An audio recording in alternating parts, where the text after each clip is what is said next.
কয়েকদিন আগে আমাদের হবিগঞ্জ জেলা সদরে একজন নতুন সিভিল সার্জন নিয়োগ হয়েছেন। পত্রিকা আসছিল, তখন থেকে আমি সেভ করে রাখছি ওনার ছবিটা সহ। এই যে দিয়ে দিলাম, দেখেন। তো এই যে উনি নতুন আসছেন আর কি, স্বাগত জানাই আমরা। ঠিক আছে, স্বাগত তো জানাইবো, কিন্তু কিছু কথাও তো থেকে যায়। তো 2-3 দিন আগে কোনো একজনের মারফতে আমি বলবো, এই যে জেলা শহরের প্রাণকেন্দ্রের যে একটা মেজর আমি বলবো বা প্রধান চিকিৎসা উৎস, যেটা চিকিৎসা প্রদান করার জায়গা, সদর আধুনিক হাসপাতাল, সেটার কিছু ছবি এই যে দিয়ে দিলাম। দেখেন ছবিগুলা একটার পর একটা দিচ্ছি, সবগুলা দিচ্ছি না আসলে। কিছু কিছু ছবি আসলে মানে এত পরিমাণ নোংরা, আপনার মানে দেখলে আপনার খাওয়া দাওয়া বন্ধ হয়ে যেতে পারে, এমন একটা অবস্থা। আর যেখান থেকে সবচেয়ে বেশি পরিমাণ ব্যাকটেরিয়া বা সব কিছু সরায়, সেটা হইতেছে কি টয়লেট। ওইটার ছবি তো দেওয়াই যাবে না, বমি করে দেবেন আপনারা।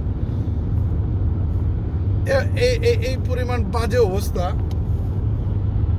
তো যখন কোনো প্রতিষ্ঠানে নতুন নতুন কাউকে নিয়োগ দেওয়া হয়, কোনো দায়িত্ব দেওয়া হয়, তো আসার পরে তার অ্যাক্টিভিটিস দেখে, তার চালচলন, তার সিদ্ধান্ত গ্রহণ, তার যেই স্পৃহা, সেটা দেখেই হচ্ছে তার যে সাবঅর্ডিনেট বা তার অধীনস্থ যে মানুষগুলো থাকেন, তারা তার বডি ল্যাঙ্গুয়েজ দেখেই বুঝে যান যে আমাদের কিভাবে কাজ করতে হবে, কেমন করে কাজ করতে হবে। প্রথম দিকে আসার পরেই, প্রথম মাসেই, প্রথম সপ্তাহেই বেশ কিছু জিনিস করে নিতে হয়, দেখাই দিতে হয় যে আমি এই জিনিসগুলো এইভাবে চাই, শক্ত হাতে। তখন বোঝা যায় যে আসলে কিভাবে কি হবে না হবে। এতগুলো মানুষ, হাজার হাজার মানুষের যেখানে চিকিৎসা হয়, যেখানে পরিষ্কার পরিচ্ছন্নতা ধর্ম বর্ণ বাদে এমনিতেই আসলে ইমানের অঙ্গ হিসাবে কাজ করার কথা, সেই জায়গাটাতে আপনারা দেখলেন কি পরিমাণ অবস্থায় রাখা হয়েছে আধুনিক হাসপাতালকে। তো কারো মাধ্যমে না, এই সিভিল সার্জন সাহেবকে বলতে চাই যে আপনার যে দায়িত্ব দেওয়া হয়েছে, সেই দায়িত্বের মধ্যে যদি এটার দেখাশোনা দেখবল, আপনার কি ওই সময়টুকু হয় নাই যে একবার হইলেও আধুনিক হাসপাতালে দায়িত্ব গ্রহণ করার পরে, আর উপজেলার কথা বাদই দিলাম, এই একটা বড় হাসপাতাল যেটা, সেটা তো আমি একটা ভিজিট করে দেখি আসলে এটার পরিবেশ পরিস্থিতি কেমন, মানুষের ডিউটি, ডাক্তারদের ডিউটি, নার্সদের সব কিছু, তো অনেক কিছু, নিয়োগ থেকে শুরু করে পরিচালনা, অনেক কিছু। পরিষ্কার পরিচ্ছন্নতা তো একটা হাসপাতালে অর্ধেক মানুষ অসুস্থ হয়ে যায়।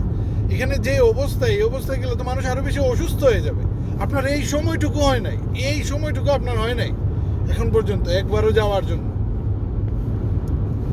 আশা করব অতি দ্রুত আপনি একটি ব্যবস্থা নেবেন এবং একবার হইলেও নিজের চোখে স্বয়ং নিজে যেয়ে দেখে আসবেন যে কি অবস্থা, কেমন অবস্থা, কি অবস্থায় আছে।